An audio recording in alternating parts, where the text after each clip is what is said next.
When you're on a spaceship, it's kind of easy because spaceship has an inherent light. There's consoles, there's monitors, there's work lights, so you can, basically it's like open canvas, you can do whatever you want.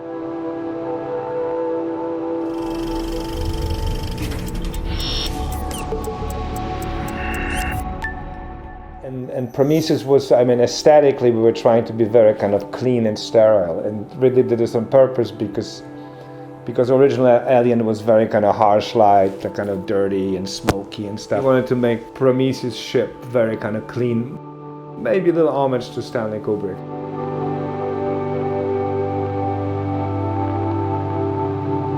When we did Alien Covenant, we were trying to go back to kind of more utilitarian look. So the lights were harsher, the practicals they were not as slick and stuff. You have something to work from. You have existing practical lights that are your own source, you know, and with the modern technology, you can truly use existing lights, and all you have to do is most often turn them off, then turn them on, just to create a good modeling, silhouettes of half lights or whatever top light.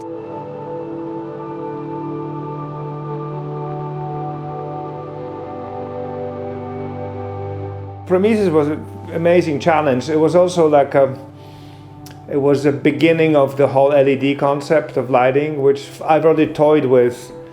On Pirates, we had those like really rigid kind of flat aluminum things with strips of LED lights, which at that time were kind of like yellowish, greenish, so we had to put magenta, you know, to color correct them.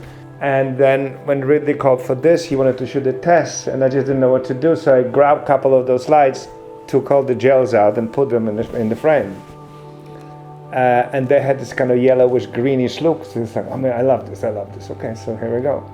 So this was the beginning of using LED lights. Now, of course, now they're all perfect, color corrected. You can have them, you know, every possible color, temperature, computers.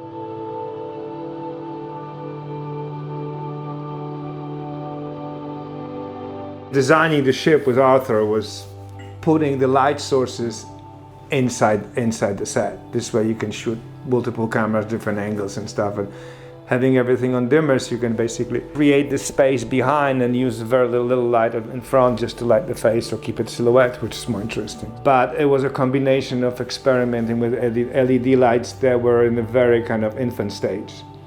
Like all of a sudden you had all those fancy colors, but if you want to have a white color, you couldn't, because RGB is not exactly perfect. So it was always a little pink. But in the end, it worked pretty good.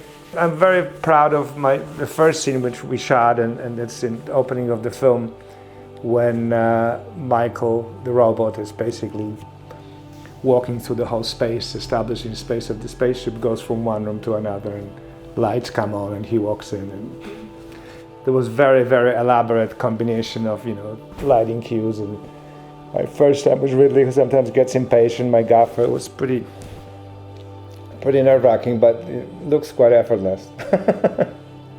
Super important, not just with Ridley, with anybody, is cooperation with the production designer, because that's where the movie is being created. You know, spending time, talking, discussing, looking at drawings with production designer. And the good designers are just really visual. They also understand it's not just what they built, it's just how to build it, that you can be photographed properly.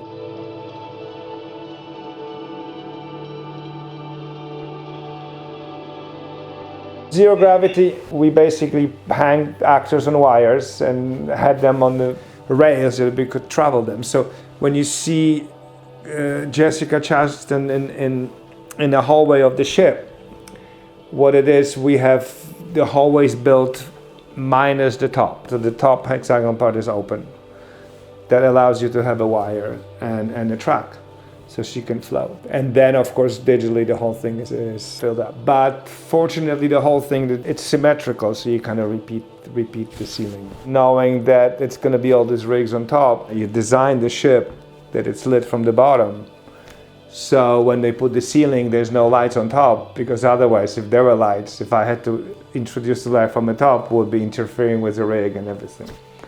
And it would be messy, 10 times more complicated. We've used all the possible techniques. We use a techno crane, handheld cameras. We use every possible way of filming available.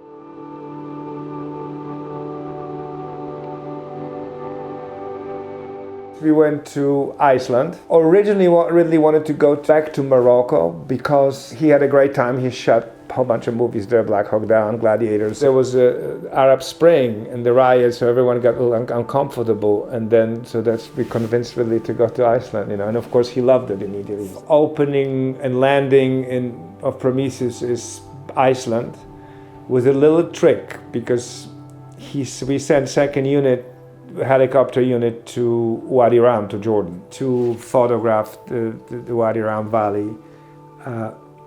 And what we did, we just basically pulled the color because predominantly, like we're gonna see in Martian later, Wadi Rum is very orange. So we made it very monochromatic and digitally blend Iceland. We made a ship so small that those mountains look 10 times bigger than they look in reality. Yeah. I mean, that's just really his knowledge about playing with perspectives and stuff.